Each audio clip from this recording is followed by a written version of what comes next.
Saudara, saya ingin membahas sedikit tentang isu yang sekarang menjadi salah satu substansi tuntutan dari rakyat yang sekarang melakukan demonstrasi di berbagai kota di Indonesia. Salah satu tuntutan mereka adalah menyoroti eh, gaya hidup dan juga pendapatan dari anggota-anggota DPR RI yang sangat fantastis. Nah, sebelum membahas itu, saya ingin kita melihat apa yang terjadi di berbagai belahan dunia yang lain sebenarnya. Di negara-negara Eropa, terutama Skandinavia, keinginan publik untuk menjadi politikus atau ikut di dalam pemilihan anggota legislatif itu tidak sebesar minat dan hasrat yang ada di Indonesia. Salah satu alasan kenapa warga di negara-negara maju itu tidak begitu antusias untuk menjadi anggota parlemen adalah karena insentif untuk menjadi anggota parlemen di sana itu tidak begitu besar. Dan itu secara sengaja dilakukan agar ketika masuk ke parlemen atau mereka yang hendak masuk ke parlemen itu tidak mengejar harta dan kekayaan. Karena itu mereka yang mengejar kekayaan dengan cara masuk parlemen itu sudah tereliminasi sejak awal. Motivasi mereka yang ingin menjadi anggota dewan bukan semata karena uang. Sistem ini juga ternyata bisa mengikis praktik politik uang atau vote buying di dalam kampanye. Ketika pendapatan menjadi anggota parlemen tidak seberapa, maka mereka yang running untuk menjadi anggota parlemen akan berpikir beribu kali untuk mengeluarkan banyak uang di dalam kampanye. Jangankan untuk membeli suara, untuk kampanye biasa saja, mereka mungkin sudah harus sangat berhemat. Misalnya kalau kita lihat di pemilihan-pemilihan anggota legislatif di berbagai negara-negara Eropa Barat, Skandinavia, di Amerika, di Australia misalnya, itu tidak terlihat spanduk-spanduk yang bertebaran di jalan. Yang terjadi justru volunterisme yang tinggi. Orang-orang yang mendukung calon tertentu itu akan memasang poster di depan rumahnya masing-masing. Kampanye juga biasanya paling marak dilakukan melalui kiriman pos. Dan tentu saja media sosial yang murah dimanfaatkan secara optimal. Intinya, mereka tidak akan mau mengeluarkan uang yang banyak untuk berkampanye, apalagi membeli suara, karena tahu bahwa ongkos yang mereka keluarkan ketika berkampanye itu tidak akan terbayar oleh pendapatan mereka atau gaji mereka ketika masuk ke parlemen.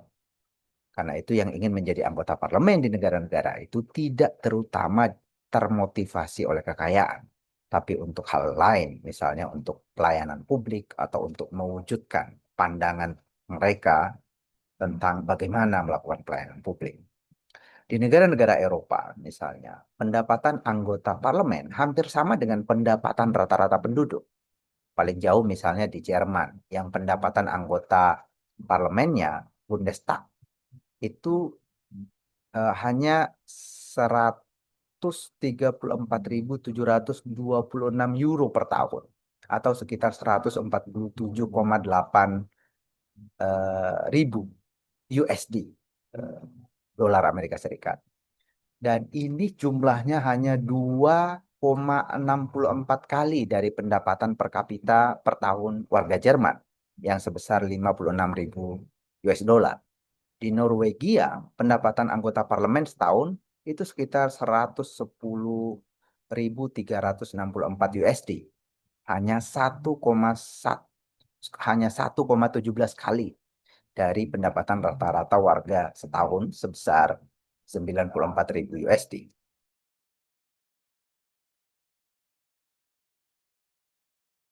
Sekarang mari kita bandingkan dengan pendapatan anggota DPR RI. Angka pasti pendapatan anggota DPR RI per bulan itu masih simpang siur. Ada yang menyatakan ya sekitar 100 juta, ada yang bilang 230 juta, bahkan miliaran kata Pak Mahfud MD. Angka miliaran per bulan itu mungkin terasa berlebihan. Tapi kalau kita melihat bahwa ada anggota DPR atau calon anggota DPR yang bersedia mengeluarkan uang puluhan miliar untuk bertarung di dalam pemilihan, maka Mungkin saja mereka memang bisa mencapai pendapatan miliaran per bulan. Tapi mari kita ambil angka moderatnya saja, 230 juta per bulan atau sekitar 2,76 miliar per tahun atau setara dengan 211.814 US dollar. Dengan pendapatan per kapita per tahun warga negara Indonesia sekitar 5.030 USD. Ada lembaga lain yang menyebut angka di bawah itu sekitar 4.900-an US dollar. Maka pendapatan anggota DPR RI sekarang ini itu sama dengan 42,11 kali dari pendapatan umumnya rakyat Indonesia. Angkanya jomplang sekali. Di negara-negara sekitar Indonesia misalnya, di Thailand, itu perbandingannya hanya 7,14 kali. Di Malaysia, 6,03 kali.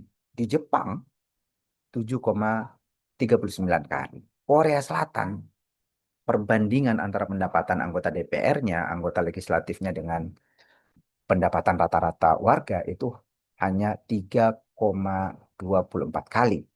Jadi semuanya itu di bawah 8 kali atau di bawah 10 kali. Kita 42 kali lebih. Nah, kita belum menghitung misalnya kalau pendapatannya di atas 1 miliar per bulan.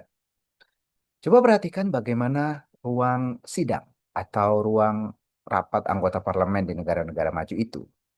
Mereka terlihat sangat sederhana, hanya mewah dan penganan yang seadanya begitu ya. Bandingkan dengan apa yang dilakukan atau apa yang terjadi di negara kita.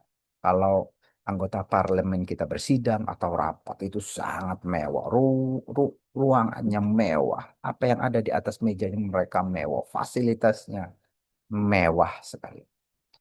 Karena itu, kalau hari ini banyak warga yang risih dengan pendapatan anggota DPR yang besar dan fantastis, menurut saya itu sangat wajar.